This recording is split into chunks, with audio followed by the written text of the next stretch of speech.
Al-Andalus, pasti pernah denger kan, sering banget digambarin sebagai zaman keemasan, semacam utopia multikultural gitu, di mana umat Muslim, Yahudi, dan Kristen hidup bareng dengan rukun, penuh toleransi, dan kemajuan ilmu pengetahuan yang luar biasa.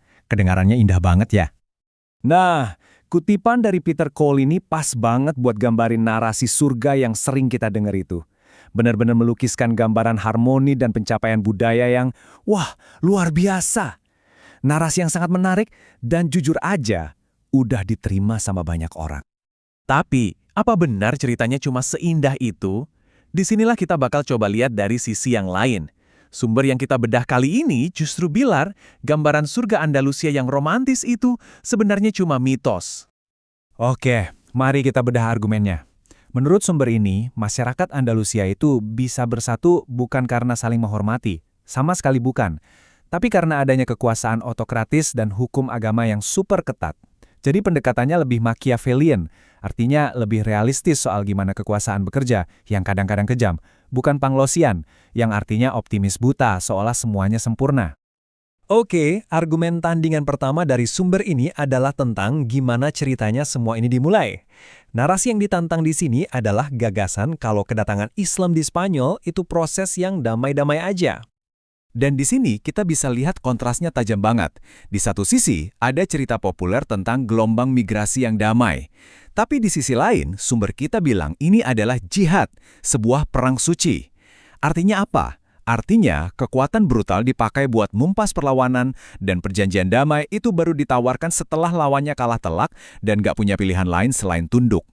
Nah, biar ngerti argumen ini, kita harus paham dulu apa sih maksud jihad dalam konteks ini menurut sumbernya. Ini bukan sekedar perang biasa, ini adalah kewajiban agama yang imbalannya itu kuat banget. Masuk surga kalau gugur, atau dapat harta rampasan perang yang melimpah kalau menang. Coba bayangin, ini kan insentif yang kuat banget buat para prajurit ya kan? Oke, sekarang kita masuk ke jantung mitos Andalusia, conviviencia, atau hidup berdampingan. Pertanyaannya, apakah ini beneran soal harmoni dan kesetaraan, atau ada makna lain di baliknya? Lagi-lagi kita lihat dua pandangan yang beda banget. Yang populer bilang conviviencia itu zaman keemasan toleransi. Tapi sumber kita justru membongkarnya dan bilang ini adalah sistem dominasi yang terstruktur. Jadi, hidup berdampingan itu memang terjadi, tapi dalam kerangka hierarki yang jelas, bukan kesetaraan. Terus gimana sistem dominasinya bekerja di lapangan? Lewat sebuah status hukum yang namanya dhimmi. Status ini artinya dilindungi buat non-muslim, tapi perlindungan ini ada harganya. Dan harganya itu adalah ketundukan mutlak dan bayar pajak khusus yang disebut jizyah. Nah, tabel ini nunjukin dengan jelas banget gimana bedanya kehidupan sehari-hari. Coba lihat deh. Mulai dari status sosial, jenis pajak, di mana sumber ini mengutip kalau jizyah itu tujuannya buat menghinakan, sampai kebebasan beragama. Lonceng gereja nggak boleh bunyi, salib nggak boleh dipajang di depan umum, bahkan aturan nikah pun nggak setara. Ini gambaran masyarakat yang sangat-sangat berjenjang. Terus, apa sih yang bikin hierarki ini bisa jalan terus? Kok bisa kokoh banget? Menurut sumber kita, jawabannya ada di sistem hukum yang diterapkan dengan sangat kaku di seluruh Al-Andalus. Hukum yang dipakai itu namanya Madhab Maliki. Dan ini penting, karena madhab ini dikenal sebagai salah satu aliran paling konservatif dalam hukum Islam Sunni. Ini bukan cuma salah satu pilihan ya, tapi ini adalah hukum resmi negara yang jadi dasar dan ngatur setiap aspek kehidupan. Dan hukumnya ini, wah, menurut sumbernya, keras banget. Penistaan agama hukumannya mati. Titik. Nggak ada ampun, nggak bisa tobat. Caranya pun bisa dipenggal atau bahkan disalib. Mabuk aja bisa dicambuk 80 kali. Ini benar-benar nunjukin masyarakat yang diatur dengan aturan yang super kaku dan tanpa kompromi. Nah, struktur hukum yang kaku ini juga efeknya kemana-mana, terutama buat perempuan. Dan di sini sumber kita nemuin kontras yang menarik banget.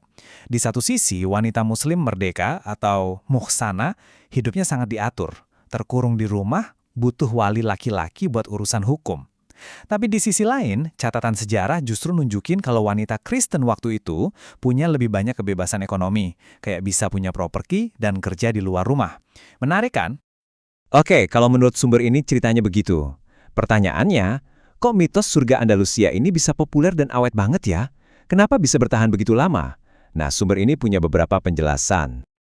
Menurut sumbernya, mitos ini tuh nggak ujuk-ujuk ada, tapi dibangun pelan-pelan.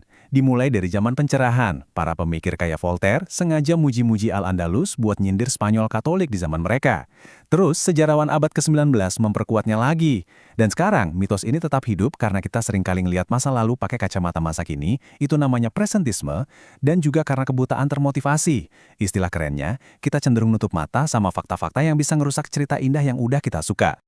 Jadi, intinya apa? Begini kesimpulannya.